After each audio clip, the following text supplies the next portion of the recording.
Hello दोस्तों, welcome to my channel GK एजुकॉड channel में आप सबका हार्दिक स्वागत है। तो आज के वीडियो में हम कवर करेंगे सल्तनत काल के समय में कैसी शासन व्यवस्था थी, कैसे उनके विभाग बटे हुए थे, मंत्रियों के बारे में कुछ पढ़ेंगे, कुछ विभाग के बारे में पढ़ेंगे, कैसी उनकी कर व्यवस्था थी, कैसा उनका प्रशासन था, कैसे वे शासन करते थे, न्याय करते थे, या फिर जो उनसे जुड़े संबंधित कुछ इंपॉर्टेंट पॉइंट है वो हम आज के वीडियो में कवर करेंगे। सल्तनत काल के बारे में बता देता हूँ। सल्तनत काल जो दिल्ली के सिंहासन पर बैठता है, कब से कब तक, 1206 ईस्वी से लेकर 1526 ईस्वी तक, लगभग 300 वर्षों तक इनका शासन रहता है। ये अरबी तुर्की मुसलमान होते हैं जो कि भारत पर आकर शासन करते हैं, जिनकी शुरुआत होती है गुलाम वंश से। उसके बाद आता है खिलजी वंश, उसके बाद आता है तुगलक वंश, उसके बाद सैयद वंश और लोधी वंश। इन पांचों वंशों को मैंने 4 वीडियो में कवर किया है, जिनका लिंक आपको डिस्क्रिप्शन में मिल जाएगा। अगर आपने उनके बारे में नहीं देखा तो वहां जाकर आप देख सकते हैं। तो दोस्तों चलिए शुरू करते हैं आज का टॉपिक, सल्तनत काल के समय में शासन व्यवस्था के बारे में।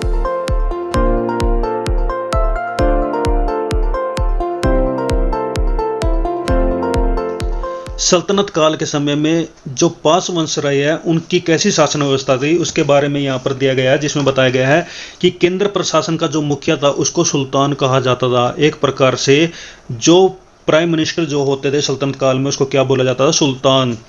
बलबन और अलाउद्दीन खिलजी, जो कि बलबन कब थे, ये थे गुलाम वंश के समय पर, और अलाउद्दीन खिलजी थे खिलजी वंश के समय पर। इन दोनों के समय अमीर जो है प्रभावहीन हो गए थे। अमीर का क्या मतलब है कि सल्तनत काल के समय पर अमीर जो लोग होते थे, अमीर उनकी काफ़ी मानी जाती थी, उनका सत्ता में बहुत ही महत्वपूर्ण रोल होता था। लेकिन बलबन और अलाउद्दीन खिलजी जो थे, इन्होंने इन अमीरों को प्रभावहीन कर दिया था। कुल मिलाकर पूरा कंट्रोल इन दोनों के हाथ में रहता था।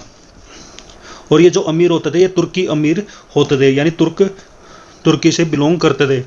अमीरों का जो महत्व था, तुर्की अमीरों का जो महत्व था वो चरम उत्कर्ष पर था। कब? लोधी वंश के शासनकाल में। लोधी वंश जब था तब अमीरों का ज़्यादा महत्वपूर्ण रोल होता था। सल्तनत काल में मंत्रिपरिषद को मजलिस ए खलवत कहा जाता था। मंत्रिपरिषद को क्या बोला जाता था? मजलिस ए खलवत। मजलिस ए खास में मजलिस ए खलवत की बैठक होती थी। ये जगह है मजलिस ए खास, जहाँ पर इस मंत्रिपरिषद की बैठक होती थी। 12 खास क्या था? 12 खास, इसमें सुल्तान सभी दरबारियों को, सभी खानों को, अमीरों को, मलिकों को, अन्य रईसों को बुलाता था। यानी यह एक मीटिंग होती थी जहाँ पर सभी दरबारी, खान, अमीर, मलिक और रईस सुल्तान के दरबार में बैठते थे। बारे आजम किसको बोला जाता था? सुल्तान राजकीय कार्यों का अधिकांश भाग पूरा करता था। बारे आजम में राजकीय कार्य जो होते थे बारे आजम में होते थे। जैसे आज के समय पर जो प्रधानमंत्री है उसका पीएमओ ऑफिस होता है जहाँ और वो अपने कार्य करता है, उसी तरह जो है सल्तनत काल के समय में सुल्तान का जो राजकीय कार्य करने का जो ऑफिस था उसको बोला जाता था बारे आजम। आगे दोस्तों यहाँ पर मंत्री और उससे संबंधित विभाग के बारे में बताया गया है। मंत्री बताया गया है, फिर वे किस विभाग से संबंधित थे उनके बारे में बताया गया है। जैसे आ जाता है वजीर, जिसको प्रधानमंत्री बोला जाता था, उसका क्या काम रहता था? राजस्व विभाग का प्रमुख होता था। मुशरिफ ए मुमालिक, जिसको महालेखाकार कहा जाता था, उसका काम होता था प्रांतों और अन्य विभागों से प्राप्त आय और व्यय का लेखा जोखा, जो खर्च और आय होती थी उसके बारे में देखता था। कौन? मुशरिफ ए मुमालिक। मजमू आदर, उधार दिए गए धन का हिसाब किताब ये रखता था। खजीन कौन होता था? कोषाध्यक्ष, जो खजाने के बारे में देखता था। आरिज ए मुमालिक, दीवाने अर्ज व्यवस्था, सैन्य विभाग का प्रमुख अधिकारी होता था। कौन? आरिज ए मुमालिक। सद्र उस सुदूर, जो धर्म विभाग और दान विभाग का प्रमुख होता था। काजी उल कजात, सुल्तान के बाद न्याय का सर्वोच्च अधिकारी होता था। सुल्तान के बाद जो न्याय को देखता था वो होता था काजी उल कजात। बरिद ए मुमालिक, गुप्तचर विभाग का प्रमुख अधिकारी होता था, मेन हेड होता था। वकील ए दर, सुल्तान की व्यक्तिगत सेवाओं की देखभाल करता था। दीवान ए खैरात, दान विभाग का अधिकारी होता था। दीवान ए खैरात ये दान विभाग होता था, दान डिपार्टमेंट होता था। दान ए बंदगान, दास विभाग होता था। दीवान ए इस्तेहाक, पेंशन विभाग होता था, पेंशन ऑफिस होता था। ये कुछ ऑफिस और कुछ मंत्री बताए गए हैं, कुछ ऑफिस और कुछ मिनिस्टर बताए गए हैं जिनके क्या रोल होते थे और उनको उस समय पर किस नाम से जाने जाते थे। ये कुछ खास इंपॉर्टेंट नहीं है, लेकिन जो बच्चे यूपीएससी की तैयारी करते हैं तो उनके लिए ये काफ़ी इंपॉर्टेंट है। अब आगे कुछ और विभाग और कुछ और ऑफिस बताए गए हैं, और ये ऑफिस किसके समय पर थे, यानी इनको बनाने वाला सुल्तान कौन था, वो यहाँ पर देख लेते हैं। पहला जाता है दीवाने मुस्त खराज, जो कि वित्त विभाग था, फाइनेंशियल डिपार्टमेंट था। सुल्तानों के समय जो फाइनेंशियल डिपार्टमेंट था उसका नाम था दीवाने मुस्त खराज। ये किसके समय पर था, अलाउद्दीन खिलजी के समय पर, यानी अलाउद्दीन खिलजी ने इसकी शुरुआत कराई थी। मोहम्मद बिन तुगलक के समय पर जो कृषि विभाग था उसको बोला जाता था दीवाने कोही। क्या बोला जाता था, दीवाने कोही, यानी जो फसलों और कृषि के बारे में जो विभाग सोचता था उसके बारे में हिसाब किताब रखता था। बलबन के समय शुरुआत हुई थी सैन्य विभाग की, यानी डिफेंस डिपार्टमेंट की, जिसको बोला जाता था दीवाने अर्ज। फिरोज शाह तुगलक के समय पर था दीवाने बदगान। दीवाने खैरात की शुरुआत कराई थी फिरोज शाह तुगलक ने, और फिरोज शाह तुगलक ने ही दीवाने इत्तिहाद की शुरुआत कराई थी। तो यह अलग अलग विभाग थे और इनको बनाने वाले सुल्तान के बारे में बताया गया है। अब आगे देखते हैं। दिल्ली सल्तनत काल में दीवाने रियासत धार्मिक मामलों के बारे में पवित्र सुल्तानों तथा योग्य विद्वानों और धर्मपरायण लोगों को वजीफा देता था।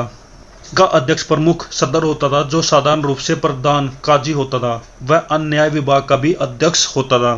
तो दीवाने इंसा विभाग जो है राज्य में पत्राचार के बारे में संबंधित था। साम्राज्य के विभिन्न भागों में चल रही गतिविधियों की पूर्ण जानकारी के लिए दूतों की जो नियुक्ति की जाती थी, ये दूत बरिद कहलाते थे। जो दूत या गुप्तचर या फिर सीक्रेट एजेंट उस समय पर होते थे, उनको उस समय क्या बोला जाता था, बरिद। शासक के सबसे ज्यादा विश्वास पात्र लोग ही मुख्य बरिद के पद पर नियुक्त होते थे। जो मुख्य बरिद या टॉप सीक्रेट एजेंट जिसको बनाया जाता था, वो शासक के ज्यादा विश्वास पात्र लोग ही होते थे। लोक निर्माण विभाग की स्थापना फिरोज शाह तुगलक ने कराई थी। यह विभाग जो है नहरों और सार्वजनिक भवनों का निर्माण करता था। आगे देखते हैं। सल्तनत अनेक प्रांतों में बटा हुआ था, जिसे इक्ता या सूबा कहा जाता था। सल्तनत जो है, दिल्ली सल्तनत जो है अनेक प्रांतों में बटी हुई थी, जिसको क्या बोला जाता है, इक्ता या सूबा। जैसे आज के समय पर देश जो है अलग अलग राज्यों में बटा होता है, अलग अलग राज्यों में बटा हुआ है, उसी प्रकार से सल्तनत काल भी अलग अलग प्रांतों में बटा हुआ था। यहाँ का शासन जो है नायब या वली या मुफ्ती के द्वारा होता था। यहाँ का शासन नायब या वली या मुफ्ती द्वारा होता था।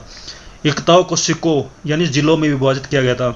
यानी सल्तनत जो है प्रांतों में बटी हुई थी, जिसको इक्ता या सूबा कहा जाता था, और वे इक्ता या सूबा फिर जिलों में बटा हुआ था, जिनको क्या कहा जाता था उस समय, सिक्कों। जहाँ का प्रमुख अधिकारी सिक्केदार होता था और जो एक सैनिक अधिकारी होता था। तो यह था प्रशासन के बारे में, कैसे प्रशासन उस समय बटा हुआ था। अब आगे देखते हैं दोस्तों, राजस्व यानी कर व्यवस्था, यानी कैसे कर वसूला जाता था और उसको किस किस नाम से जाना जाता था। जैसे मुसलमानों से जो कर लिया जाता था, मुसलमानों से जो भूमि कर लिया जाता था उसको बोला जाता था उस्र।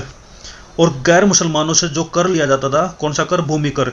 गैर मुसलमानों से भूमि कर लिया जाता था उसको खराज बोला जाता था। क्या बोला जाता है, खराज। मुसलमानों पर जो धार्मिक कर लिया जाता था उसको जकात बोला जाता था। और गैर मुसलमानों पर, चाहे वो हिंदुओं, सिखों, ईसाइयों, उन पर जो धार्मिक कर लिया जाता था उसको बोला जाता था जजिया कर। तो 4 प्रकार के कर बताए गए हैं, 2 है भूमि कर और 2 है धार्मिक कर। नेक्स्ट यहाँ पर एक नोट दिया गया जिसमें बताया गया है कि यहाँ लूटे हुए धन, खानों और भूमि में गड़े हुए खजानों से प्राप्त जो संपत्ति था उसका 1/5 भाग था, जिस पर सुल्तान का अधिकार होता था।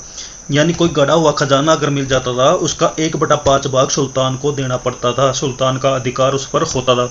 और बाकी जो 4/5 भाग जो बचता था उस पर सैनिकों का, और जो खजाना प्राप्त करता था यानी जो खजाना खोता था उसका अधिकार होता था। परंतु फिरोज शाह तुगलक को छोड़कर अन्य सभी शासकों ने 4/5 हिस्सा स्वयं अपने लिए रखा था। कानून तो यह बोलता था कि शासक का केवल 1/5 हिस्सा होगा, लेकिन फिरोज शाह तुगलक को छोड़कर जितने भी सुल्तान हुए वे गड़े हुए खजाने पर 4/5 भाग अपने पास रखते थे। सुल्तान सिकंदर लोदी ने गड़े हुए खजानों में से कोई हिस्सा नहीं लिया। सुल्तान सिकंदर लोदी जो है वो गड़े हुए खजानों में से कोई हिस्सा नहीं लेते थे। सिकंदर लोदी कौन थे? लोदी वंश के जो संस्थापक थे बैलो लोदी, उनके पुत्र थे सिकंदर लोदी, यानी सेकंड शासक थे लोदी वंश के समय पर। सिक्कों को परगनों में विभाजित किया गया था। सिक्कों क्या था? जिले। प्रांत जो है इक्ता में बटा हुआ था, इक्ता फिर सिक्कों में बटा हुआ था, और सिक्का फिर किस में बटे हुए थे? परगनों में। आमिर परगने का मुख्य अधिकारी होता था। जो आमिल होता था वो परगने का मुख्य अधिकारी होता था।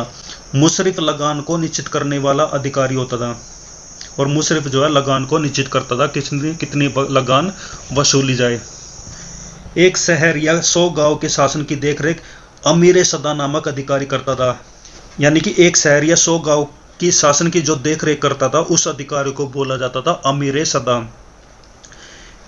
प्रशासन की सबसे छोटी इकाई ग्राम होती थी, गांव होते थे। सुल्तान की सताई सेना को खास खेल का नाम दिया गया था। सुल्तान की जो सताई सेना थी उसको खास खेल बोला जाता था। मंगोल सेना के वर्गीकरण की दशमलव प्रणाली की सल्तनत कालीन सैन्य व्यवस्था का आधार बनाया गया था। मंगोल सेना का जो वर्गीकरण था उसको ही दशमलव प्रणाली का आधार बनाया गया था। जैसे यहाँ बताया गया 10 अश्वरोही एक सरायखेल को बोला जाता था और 10 सरायखेल एक सिपह सालार को बोला जाता था। 10 सिपह सालार एक अमीर होता था, 10 अमीर एक मालिक होता था और 10 मालिक एक खान होती थी। ये खास इंपॉर्टेंट नहीं है, आगे चलते हैं।